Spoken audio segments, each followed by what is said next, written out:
Pemirsa, praktik bisnis BBM ilegal hingga kini masih tumbuh subur di wilayah kota Balikpapan dan menimbulkan anggapan kalau sistem penegakan hukum terhadap pelaku belum menimbulkan efek jera. Menyikapi hal ini, Kejari Balikpapan berpendapat pemain besar bisnis minyak ilegal yang sebagian terungkap lebih condong terbukti pada dugaan tindak pidana penadahan ketimbang pelanggaran Undang-Undang Minyak dan Gas Bumi.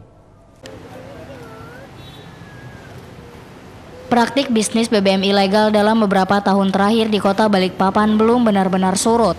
Untuk diketahui, jajaran kepolisian Resor Balikpapan sepanjang tahun 2014 sudah mengungkap 8 kasus BBM ilegal.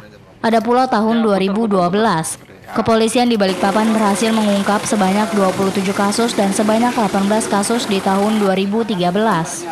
Mengamati hal ini, muncul anggapan apabila sistem penegakan hukum belum dapat menimbulkan efek jera terhadap pelaku, seperti pengungkapan kasus solar ilegal sebanyak 1 ton oleh Polres yang menjerat tersangka Sakiran pertengahan Mei 2014 lalu.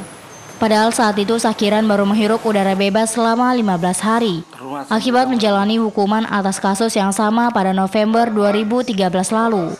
Kejaksaan Negeri Balikpapan sebagai salah satu unsur penegakan hukum mengakui cukup dilematis mengancam para pelaku dengan hukuman maksimal. Kepala Kejaksaan Negeri Balikpapan Yohanes Gerson Lakbur Lawal menjelaskan, hal tersebut merujuk pada pertimbangan mengenai modus perkara dan jumlah BBM ilegal yang berhasil disita. Berkaca pada kasus-kasus yang terungkap di Balikpapan umumnya didominasi oleh 2 modus, yakni BBM bersubsidi hasil mengetap dan BBM industri hasil kencingan. Diuraikan oleh Yohanes, modus pengetapan BBM bersubsidi biasanya memiliki barang bukti dalam jumlah kecil. Sementara untuk modus kencing, lebih memenuhi unsur pidana penadahan, sebab rata-rata bukan termasuk penyelewengan BBM bersubsidi. Sekarang, kalau kapal laut, ya, dari takbot ya, dia kan bukan pakai BBM bersubsidi. Industri, Pak. Industri, dia beli dengan harga industri.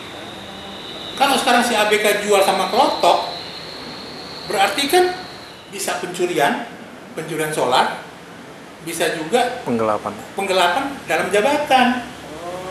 Yang dilakukan BBM yang bersubsidi.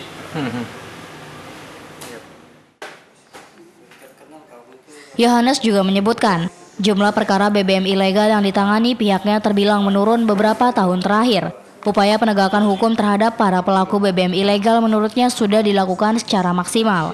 Tidak semata agar menimbulkan efek jera, namun juga mengurangi dampaknya terhadap masyarakat luas. Remarisi, Balikpapan TV.